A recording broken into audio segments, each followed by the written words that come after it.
कि जब हम बात कर रहे हैं सारी नेगेटिविटीज की, तो एक और चीज होती है जो हर दूसरे घर के बाहर आप देखेंगे, एक राक्षस का मुखौटा लगाते हैं लोग।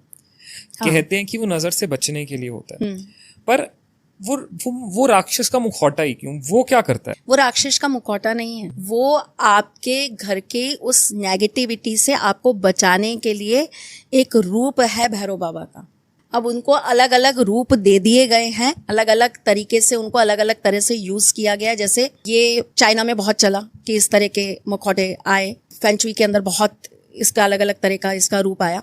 अपने यहाँ जो चीज बांधी जाती थी, अपने यहाँ जो चीज लगाई जाती थी, वो लगाया जाता था काले रंग की मटकी, अगर आपको याद हो। ये तो कई घरों के बाद टायर भी लगा हुआ दिखता था, टायर काले रंग का, कुछ भी हाँ काले रंग का लगा देते थे, तो वो इसलिए कि वो एक प्रोटेक्शन जोन है।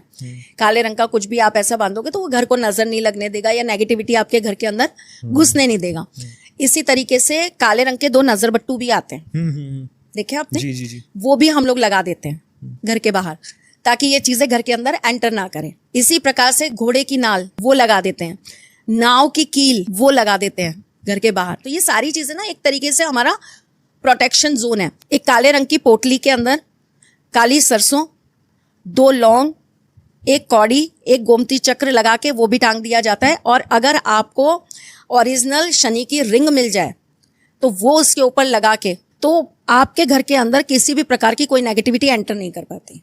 तो ये जो मुखौटे वाली बात आप कह रहे हैं ना, ये तो अब देखिए, अब लोगों ने डिजाइन बहुत अलग अलग करके वो चीजें करने लगे हैं, बट आप उस जो ओरिजिनल मुंह देखेंगे वो आकाश भैरव का है। तो ये हमारे एक तरीके से प्रोटेक्शन के लिए ही हम लोग इनको घर के बाहर लगाते हैं। घर के द्वारपाल भी कुछ देवताओं को लगाते हैं ना, हम द्वारपाल के रूप में हम लोग अपने घर के बाहर उनको विराजमान करते हैं। जैसे कि आप हमारे राजस्थान, गुजरात इधर की तरफ जाएंगे तो आपको हमेशा घर के बाहर गणेश जी जरूर मिलेंगे, और उसमें भी कुछ विशेष जगहों पर आप जाएंगे तो वहां पे आपको रिद्धि सिद्धि के साथ बैठे हुए मिलेंगे।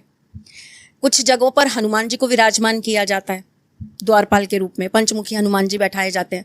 साउथ का घर होता है तो वहां पे स्पेशली पंचमुखी हनुमान जी बैठाए जाते हैं, कि साउथ के घर में ज्यादा दिक्कत रहती है ऐसी चीजों के आने की। जिस घर का वास्तु बहुत खराब होता है उस घर में जरूर बाहर पंचमुखी हनुमान जी की फोटो या मूर्ति स्थापित कराई जाती है। तो अलग अलग जगह के अलग अलग अपने नियम चलते हैं, क्षेत्र के हिसाब से भी हैं, राज्य के हिसाब से भी हैं, फिर अपने पर्सनल परिवार के भी कुछ नियम लोग लगाते हैं, उस हिसाब से चीज़ें लगा लेते हैं। तो ये अलग अलग चीज़ें हैं जो हमें प्रोटेक्शन का काम हमारे साथ करती हैं। और जो आप बोल रहे हैं उसको वैसे तो यूज़ किया जाता है एज अ नज़र बट्टू ही, कि वो आपको प्रोटेक्शन देगा आपके घर को, इसीलिए उसको लगाते हैं। और उसका मुंह जो होता है वो इसीलिए थोड़ा भयानक या डरावना होता है कि कोई भी नेगेटिव चीज़ जब उसके पास आए तो उसको देख के डर जाए और चली जाए।